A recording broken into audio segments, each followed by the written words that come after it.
All right, so let's keep going and get into the big issue of global warming. So this can be defined as the warming of the Earth caused by the greenhouse effect, which is the trapping of solar energy by fossil fuels and CO2 air pollution.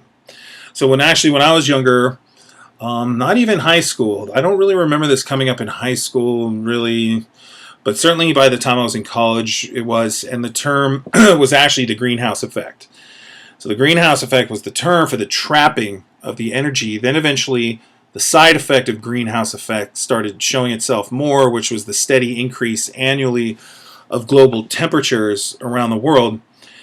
And then I believe it should be called something else at this point, because some people who try to say that it's not real or don't believe that it's happening, even though I'm going to show you the data that proves that it is, they say some of their argument is, well, where I live right now in December, it's a blizzard and there's snow everywhere, so global warming isn't real. And they're ignoring the fact that the word global, it's not local warming or regional warming, it's global warming. And the average temperatures around the world, which are use simple technology, thermometers, which are very basic technology at this point, prove that global warming, the temperature of the planet is increasing. But it should and is starting to be more referred to as global climate change, because that's the effect of global warming, is it starts affecting and changing climate and how climate functions, which includes temperature and rainfall and the flow of the movement of water in particular, like too much rain or not enough rain, for instance, which I have talked about before. So this picture is illustrating the greenhouse effect. And so here's those CFCs, which I talked about on the last topic that we just wrapped up on acid rain. And you can see it's coming out of these like spray cans, which I addressed already. Here we have deforestation, and it's illustrating the burning of forests, which to me should be globally banned. There should be a global ban on the burning of forests. No country should be allowed to do it without some kind of major economic or political consequences, because not only is it destroying the forest that can reabsorb the carbon dioxide, by burning it, it's creating more carbon dioxide pollution. So actually it would be better for the world and for nature to just chop the forest down if we're going to destroy forest. Burning it should absolutely not be allowed. And it's going to be harder for the animals to escape too if they're trying to run from fire versus if they're trying to run from the sound of a chainsaw or something, or tractors, or whatever. Here it's talking about the burning of fossil fuels by cars and factories, and they even call them greenhouse gases. So what they do is they create a layer in our atmosphere, and a lot of radiation on Earth actually bounces back out into space.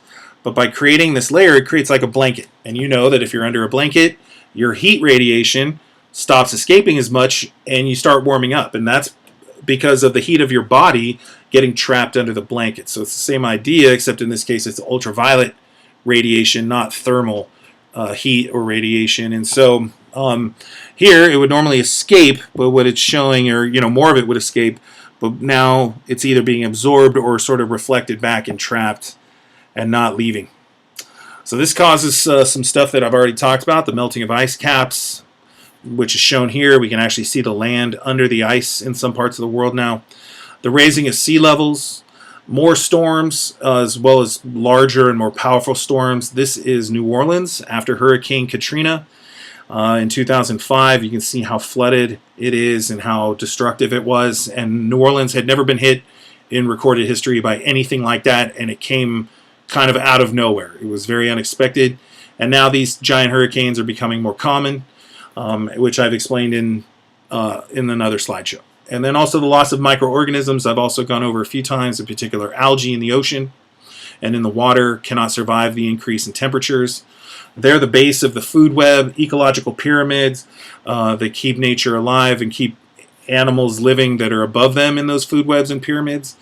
And if we, so preserving the microorganisms is actually the most important element of controlling global warming and climate change, because without those microorganisms, we don't have the food base of the food webs, and we also lose the oxygen production that the algae is creating, which I have addressed in other slideshows. So I'm going to show you a couple graphs here. Deals with how much fossil fuels have been emitted since 1850, and you can see that it's increased exponentially. So we've talked about exponential growth in a previous slideshow. Here we see it really takes off in the 50s to me. So here's the start of the Industrial Revolution, and it took a while for that to increase. So now this is the impacts of the Industrial Revolution, and then what this is to me is the impacts of the car industry really taking off. Before the 1950s, you might have like the father in the family has a car, but that's it. After the 1950s, you start getting into the 60s, 70s. Now you have mom and dad both have cars. Maybe one of the teenagers has cars. Now we could have a family where both parents have cars and all their kids have cars. And this matches the growth of the human population. If you do look back at your human population graph in a previous in the last set of notes, the 5-4, you'll see it basically follows a very similar pattern of increase. So it also just is more people using more resources. This graph shows that the increase of emissions, which is shown here in red, lines up with the increase in temperatures. So the temperature fluctuates because some years are colder. So we see here in like 1910, the impacts were not really significant yet. We do see a surge here, but then basically after that, it's pretty much a steady climb.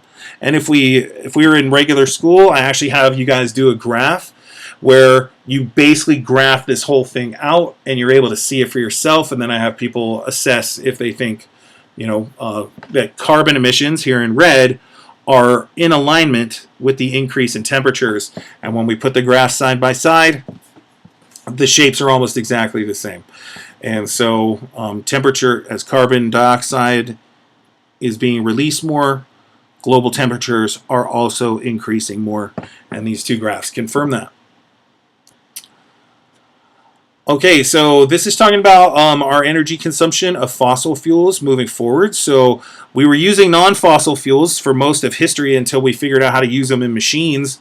And then eventually the use of fossil fuels started to take off, again, in the Industrial Revolution. And then it really took off, as I said, in the 50s and 60s, I think, again, because the mass production of cars and how common they became, even in families who used to have just one car, now might have 4 or 5, who knows. And it really shot up. And then we're also seeing, though, an increase in non-fossil fuels, which is good, like solar panels and windmills and things like that. And what they're saying is eventually the fossil fuels are going to run out and have to decrease, and non-fossil fuel energy will have to increase and eventually replace it. But right now we're not really creating a world that's prepared for that, and we do need to speed up our non-fossil fuel production for when the time comes when these fossil fuels will run out. So solutions to this would include new technology in factories and cars that aren't using as much fossil fuels and are less polluting. Also using less fossil fuels in general and using more renewable energy, as well as less deforestation of any kind. But again, burning it would be the absolute worst. But by even chopping them down, now we are killing the organisms that reabsorb the carbon dioxide. Those are the filters that clean the pollution out of the air. So by destroying forests and trees, we lose the pollution cleaning, and then if we burn the trees, we're turning the pollution cleaning organisms into pollution themselves, creating all that smoke from the fires. So anyways, I've already addressed that, but I think that should not be allowed.